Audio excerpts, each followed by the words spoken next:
തീപ്പെട്ടി തീർന്നു. അടുക്കളയുണ്ട്, ഞാൻ എടുത്തു തരാം. എന്തിനു പറയുന്നു? മേധാശക്തിയുള്ള, ആകർഷണയുള്ള, ആരോഗ്യമുള്ള ഒരു സ്ത്രീ അയാളുടെ കുറവ് മാറ്റിയെടുത്തു. തീപ്പെട്ടി സാർ, മുമ്പൊരു വീട്ടിൽ നിന്നപ്പോ അവിടുത്തെ സാറിന് എപ്പോഴും വെള്ളം കുടിക്കണം, അതും ഞാൻ തന്നെ കൊണ്ട് കൊടുക്കണം. എന്തിനാണെന്നോ? കണ്ണു തെറ്റിയാൽ കയറി പിടിക്കാൻ. കാണാൻ കൊള്ളാമെങ്കിൽ പോട്ടേന്ന് കരുതാം. അതൊരു കരിമൂർഖൻ. എനിക്കറിഞ്ഞൂടെ സൂത്രം.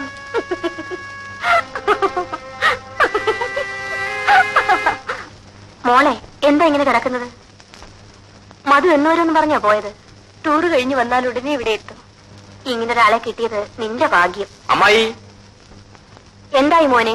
15 ദിവസത്തിനകം വാടക എന്ന് സ്ഥലം ഒഴിയാൻ വക്കീലിനെ കൊണ്ട് നോട്ടീസ് അയപ്പിച്ചു. എന്റെ മോനെ, എത്ര നാളായി അയാൾ ഇങ്ങനെ പറഞ്ഞു നടക്കുന്നത്?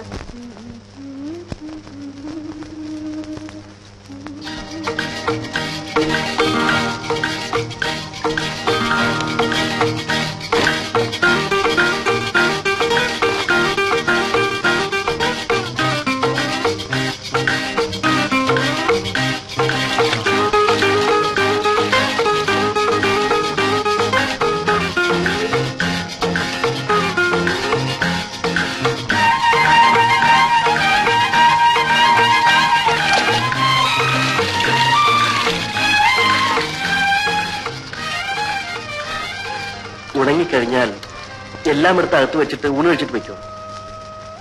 സാറ് വരാൻ വൈകുമോ? വൈകും. സാറ് സിനിമയ്ക്ക് പോവാണോ? ഇല്ല. സിനിമയ്ക്ക് പോകാറില്ലേ? വല്ലപ്പോഴും. സിനിമയെന്ന് പറഞ്ഞാൽ എനിക്ക് ജീവനാ. പ്രേമനസിന്റെ പടമാണെങ്കിൽ 4-5 പ്രാവശ്യം കണ്ടില്ലെങ്കിൽ എനിക്ക് വലിയ വിഷമമാ. അത് കല്യാണം കഴിഞ്ഞാൽ മാറും. ആര് കഴിക്കാൻ? ചിലപ്പോ വല്ല കൂലിവേലക്കാരോ ചുമട്ടുകാരോ ആയിരിക്കും. കള്ളം കുടിച്ചു വന്ന് ദിവസം ഇടിയും തൊഴിയും തന്നെ. ആ വിഷമം തീർക്കാൻ സിനിമ തന്നെ ശരണം. അപ്പോ കല്യാണം കഴിഞ്ഞാലും പ്രേംനസീർ ആയിരിക്കും മനസ്സിൽ. സാറെന്താ സിനിമയിൽ ചേരാത്തത്? നല്ല ഭംഗിയുണ്ട്. താക്കോല് ഡൈനിങ് ടേബിൾ വെച്ചേക്കാം. എന്റെ കയ്യിൽ വേറെ താക്കോലുണ്ട്. പിന്നെ അതിരാവിലെ വരണമെന്നില്ല, 8 മണി കഴിഞ്ഞ് വന്നാ മതി.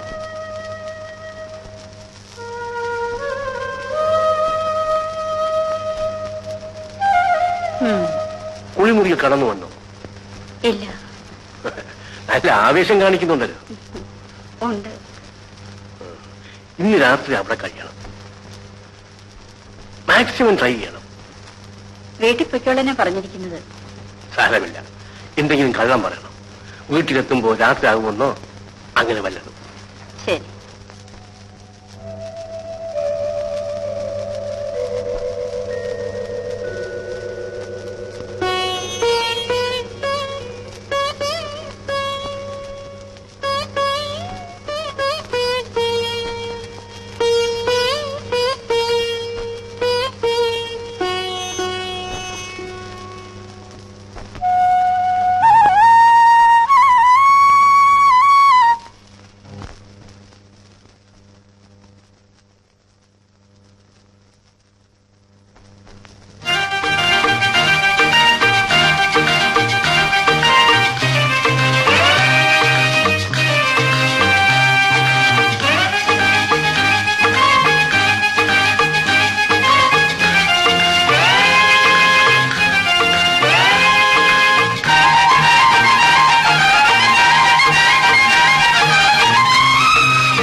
നളിനി,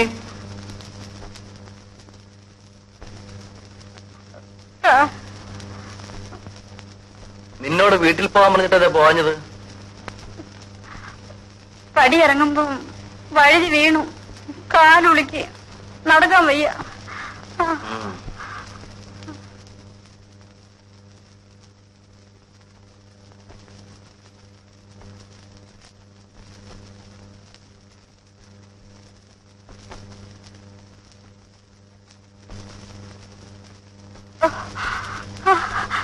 സാർ, ആഹാരം എടുത്ത് വെക്കട്ടെ? വേണ്ട, ഞാൻ കഴിച്ചു.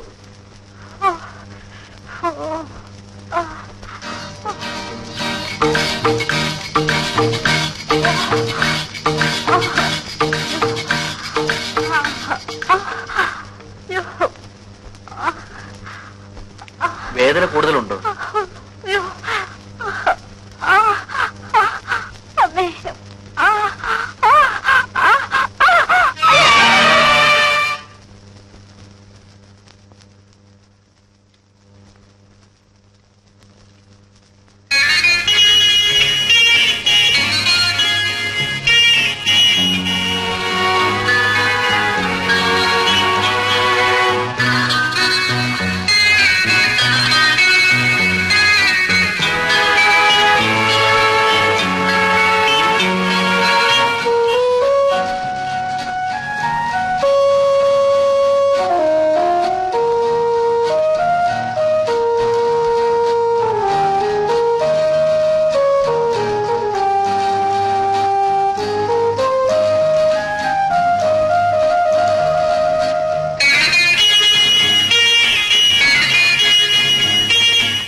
നിനക്കൊന്നുകൂടി ശ്രമിക്കാമായിരുന്നു. ശ്രമിച്ചു സർ, കൂടുതൽ ബലവും പ്രയോഗിച്ചു.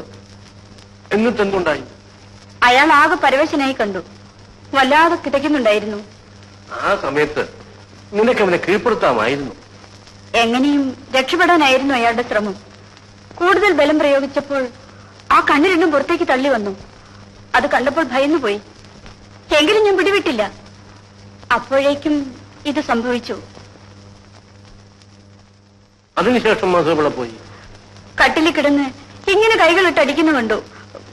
ഞാൻ ഓടിപ്പോന്നു.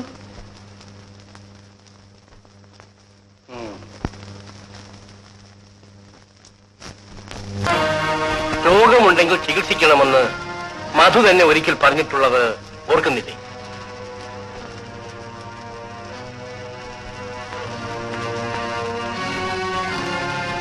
നിങ്ങൾ എന്റെ മരുമകളുടെ ഭർത്താവാണ്. ആ അധികാരം വെച്ചുകൊണ്ടാണ് സംസാരിക്കുന്നത്. സൗദാമിനിയും നിങ്ങളും ഭാര്യാഭർത്താക്കന്മാരായിട്ടാണോ ജീവിക്കുന്നത്? അതെ. അല്ല അല്ല, നിങ്ങൾ അവളുടെ കഴുത്തിൽ താലി കെട്ടി, അതൊരു സത്യമാണ്. പക്ഷെ ഒരു സ്ത്രീക്ക് താലിയും ഉടുതുണിയും ഭക്ഷണവും മാത്രം പോരാ, മറ്റു ചിലതും അവൾക്ക് ആവശ്യമുണ്ട്. Sex is N integral part of marriage. You understand? പറയൂ, നിങ്ങൾക്ക് എന്ത് സംഭവിച്ചു?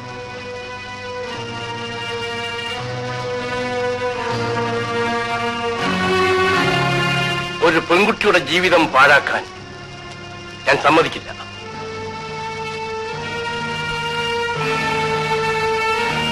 ഇനി നിങ്ങളോട് ജീവിക്കുന്നതിൽ ഒരർത്ഥവുമില്ല. കാരണം എനിക്ക് അറിഞ്ഞുകൂടാ. ഒരു പുരുഷനെ പോലെ ജീവിക്കാൻ എനിക്ക് സാധിക്കുന്നില്ല. Look at me, please. Tell me frankly, എന്താണ് നിങ്ങൾക്കുള്ള ബുദ്ധിമുട്ട്? മിനിയുമായി ബന്ധപ്പെടണമെന്നുള്ള ഘട്ടം വരുമ്പോൾ എനിക്ക് സ്വബോധം നശിക്കുന്നു, ദേഹം വിറയ്ക്കുന്നു. ഇത്തരം കാര്യങ്ങൾ ഒരിക്കലും ഒളിച്ചു വയ്ക്കരുത്. അത് സ്വന്തം ജീവിതം മാത്രമല്ല, മറ്റു പലരുടെയും ജീവിതം താറുമാറാക്കും. നാം മറ്റു രോഗങ്ങൾക്ക് ചികിത്സിക്കുന്നില്ലേ, അതുപോലെ ഈ രോഗവും ചികിത്സിക്കേണ്ടതാണ്. പക്ഷേ പൊതുവെ ആളുകൾ സെക്സിനെ സംബന്ധിക്കുന്ന രോഗം വല്ലതും വരുമ്പോൾ അത് മൂടിവയ്ക്കും. അത് തെറ്റാണ്. യു ആർ എൻ എഡ്യൂക്കേറ്റഡ് മാൻ. കമാ, നിങ്ങൾക്ക് എന്തു പറ്റിയെന്ന് എനിക്കറിയാം. നിങ്ങളുടെ ഈ രോഗം മാറ്റിയെടുക്കേണ്ടത് മറ്റാരെയുംകാൾ കൂടുതൽ ആവശ്യം എന്റേതാണ്. വരൂ.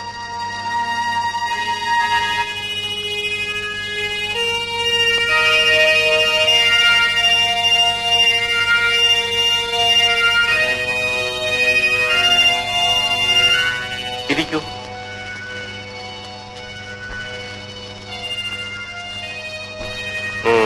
മിക്സഡ് സ്കൂളിലാണോ പഠിച്ചത്? അല്ല, ബോയ്സ് സ്കൂളിൽ. കോളേജിലോ? കോളേജിൽ പെൺകുട്ടികളുണ്ടായിരുന്നു. അവരോടൊക്കെ ചിരിക്കും തമാശ പറഞ്ഞും ഒക്കെ കഴിഞ്ഞിരിക്കും അല്ലേ? ഇല്ല, ഞാൻ ആരോട് സംസാരിക്കാറില്ല. അവരെന്നെ നോക്കുമ്പോഴും ചിരിക്കുമ്പോഴും എനിക്ക് മനസ്സിലൊരു ഭയം. ഞാൻ തലകുനിച്ചു കളയും. എന്തിന്?